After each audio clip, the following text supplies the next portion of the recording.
አሰላሙ ዓለይኩም ወራህመቱላሂ ወበረካቱህ። ኢንሻአላህ ተከታታይ የተጅዊድ ትምህርት ኮርስ ቀን 11 ላይ እንገኛለን። ባለፈው ክፍላችን ላይ ስለ መዶች አይተናል፣ ስለ መሳሪያዎች ተመልክተናል። በዛሬው ትምህርታችን ስለ ራ ህግጋቶች የምንመለከትበት ክፍል ይሆናል። ቁርአን ላይ ራ ስትመጣ አንዳንዴ አወፍረን እናነባታለን፣ አንዳንዴ አቅጥነን እናነባታለን፣ አንዳንዴ ደግሞ አወፍረንም አቅጥነንም ማንበብ ይቻላል። በዚህ መልኩ ሶስት አይነት አህካሞች አሏት ማለት ነው።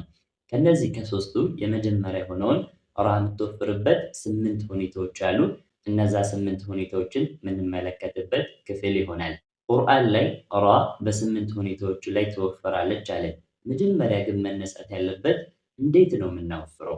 በ8 ሁኔታዎች እናወፍራታለን፣ በ8 ሁኔታዎች ላይ አወፍረን እናነባታለን ካልን ስናወፍር እንዴት ነው የምናወፍረው የሚለው መጀመሪያ መነሳት ያለበት ነጥብ ነው። ብዙ ሰው ሲወፍር ፊደላቶችን ሲያወፍር ከንፈርን በመጠቀም ነው የሚወፍረው። ሯ፣ ሷ፣ ጧ በዚህ መልኩ ነው የሚወፍረው። ስህተት ነው። ማወፈር ላይ ፊደላቶችን በምናወፍርበት ጊዜ ከንፈር ምንም አይነት ተሳትፎ የለውም። ከንፈር ወደፊት መሄድ የለበትም። ፊደላቶች ወደፊት የሚሄድበት ሁኔታ አለ፣ ከንፈር ወደፊት የምንወስድበት ሁኔታ አለ። ለምሳሌ ፊደላቶች ዶማ ሲሆኑ ወደፊት እንወስዳለን።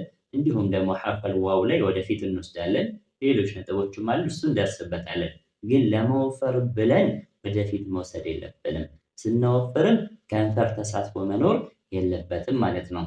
ፊደልን ስናወፍር፣ ማንኛውንም ፊደል ስናወፍር የምላሳችን የኋለኛውን ክፍል ከፍ እናደርጋለን።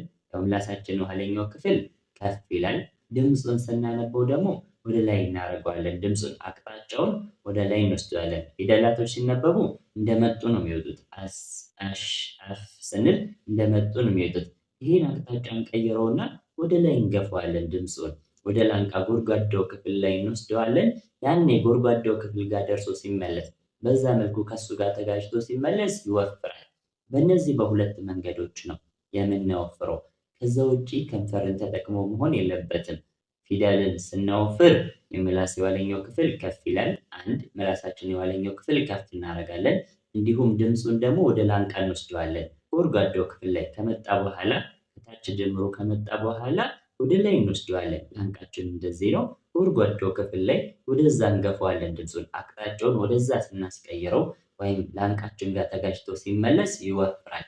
በዛ መልኩ ነው የምናወፍረው እንጂ ከንፈርን ተጠቅመን ሯ፣ ጧ በዛ መልኩ መሆን የለበትም ማለት ነው። እንዴት እናወፍራለን? በእነዚህ በሁለት አይነት መልኩ እናወፍራለን ማለት ነው። በዚህ መልኩ የምናነበው መቼ ነው ወደሚለው እንምጣ። ቁርአን ላይ ራን ስናነባት በ8 ሁኔታዎች ላይ በምትመጣበት ጊዜ አወፍረን እናነባታለን።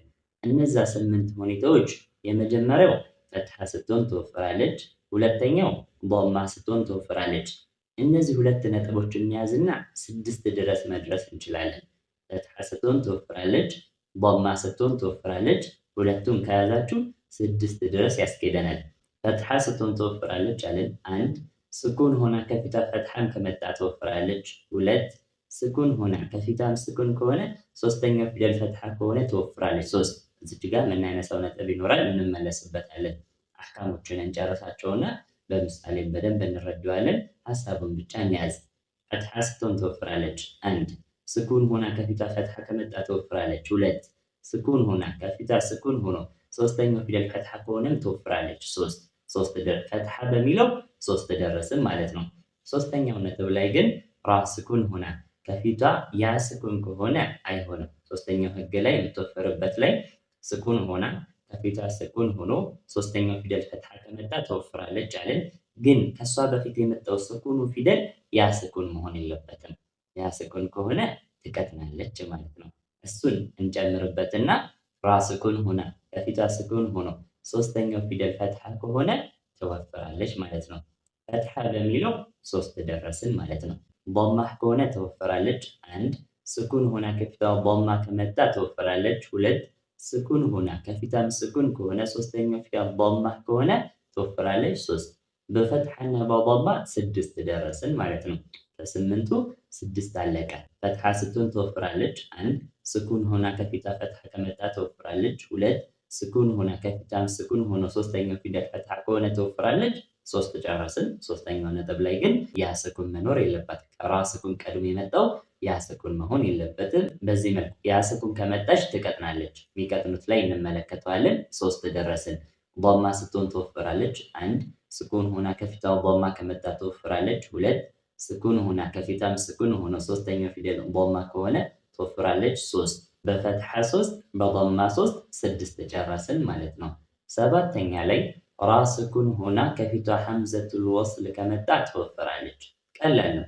ራ ስኩን ሆና ከፊቷ ሐምዘቱል ወስል ከመጣ ማለት ነው። ኪታቦቹ ላይ ራ ስኩን ሆና ከፊቷ መጤ ከስራ ከመጣ ተብሎ ነው የሚቀመጠው። መጤ ከስራ የሚባለው ሐምዘቱል ወስሉ በከስራ በሚነበብበት ጊዜ ነው። ስለዚህ ቀለል ስናደርገው ራ ስኩን ሆና ከፊቷ ሐምዘቱል ወስል ከመጣ ማለት ነው። ሐምዘቱል ወስሉ በምንም ይነበብ ከስራም ይሁን ፈትሐም ይሁን ዶማህም ይሁን እናንበውም አናንበውም ራ ስኩን ሆና ከፊቷ ሐምዘቱል ወስል ካለ ቁርአን ላይ አወፍረን እናነባታለን። ሐምዘቱል ወስሉን ብናነበውም ባናነበውም ስናነበው ራሱ በከስራ ብናነበው ራሱ ራ ትወፍራለች።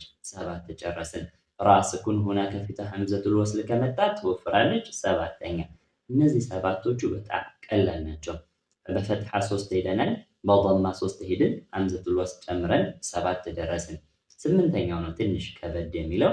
ስምንተኛው ራ ስኩን ሆና ከፊቷ ከስራህ መጥቶ ከሷ በኋላ የመጣው ፊደል ደግሞ በሚወፍር ፊደል ሆኖ ከስራህ ካልሆነ አሁንም ራ ትወፍራለች ማለት ነው። ራ ስኩን ሆና ከፊቷ ከስራህ ከመጣ ትቀጥናለች። ግን ከሷ በኋላ የመጣው ፊደል የሚወፍር ፊደል ሆኖ እሱ ከስራህ ካልሆነ ትወፍራለች። ስምንተኛ ላይ ይሄኛው ነጥብ ነው። ትንሽ ከላይኞቹ ለየት የሚለው ይሄኛው ነጥብ ነው። ራ ስኩን ሆና ከፊቷ ከስራህ መጥቶ ግን ከሷ በኋላ የሚወፍር ፊደል በከስራህ ያልሆነ የሚወፍር ፊደል ከመጣ ያኔ ራዋ ትወፍራለች ማለት ነው። አሁን እዚች ጋር መነሳት ያለበት ከሷ በኋላ የሚወፍር ፊደል ከስራህ ካልሆነ እያለ ነው። የሚወፍር ፊደል የሚባለው ማን ነው? ሲፈተል ሑሩፍ ላይ ሰፋ አድርገን እንመለከታቸዋለን። ሐሳቡን ብቻ እናስቀምጥ። የሚወፍሩ ፊደላቶች ሰባት ናቸው። እነሱም ኸ፣ ሶድ፣ ዶድ፣ ገይን፣ ጣ፣ ቃፍ እና ዛ። እነዚህ ሰባት ፊደላቶች ቁርአን ላይ ስናገኛቸው ሁሌ አወፍረን ነው የምናነባቸው። በምንም ሁኔታ ሲመጡ አወፍረን ነው የምናነባቸው። አሁን የሚወፍር ፊደል ከመጣ የምንለው ከነዚህ ከሰባቱ አንድ ከሆነ ነው ማለት ነው። እነዚህ ፊደላቶች ሲፋተል ሑሩፍ ላይ ሰፋ አድርገን የምንመለከታቸው ነው።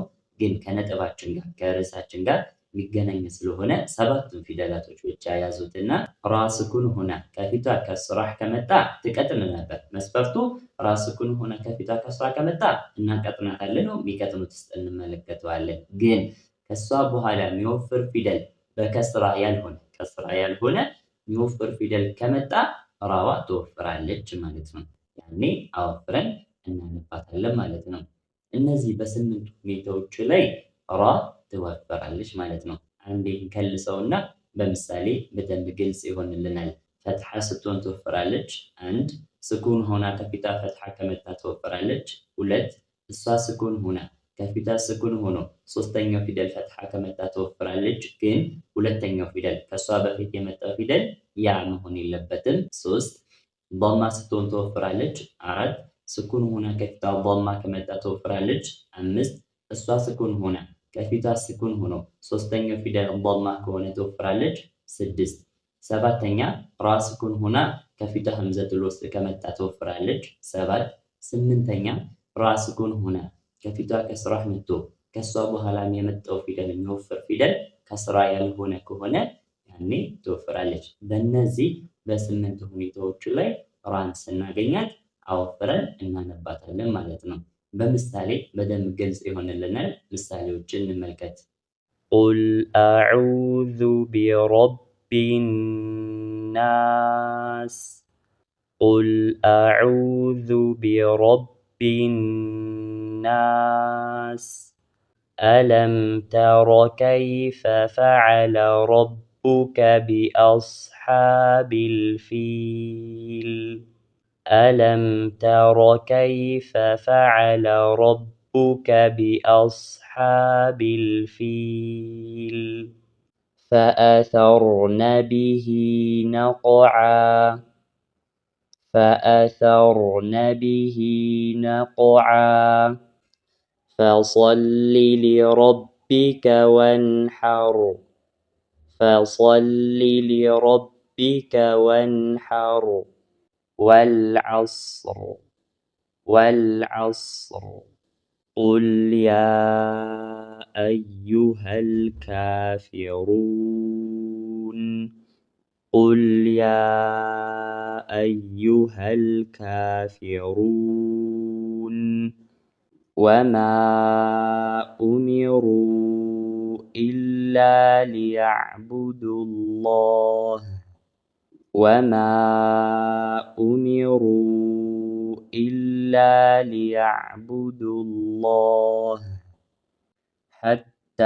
زرتم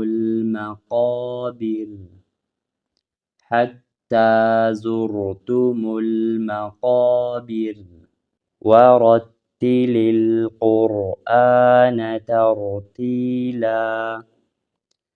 ورتل القرآن ترتيلا إن الإنسان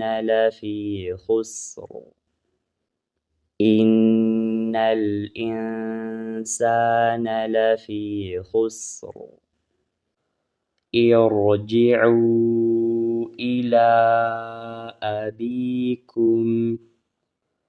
ارجعوا إلى أبيكم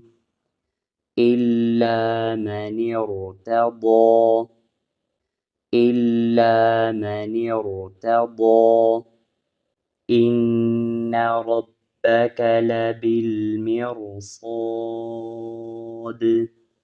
إن ربك لبالمرصاد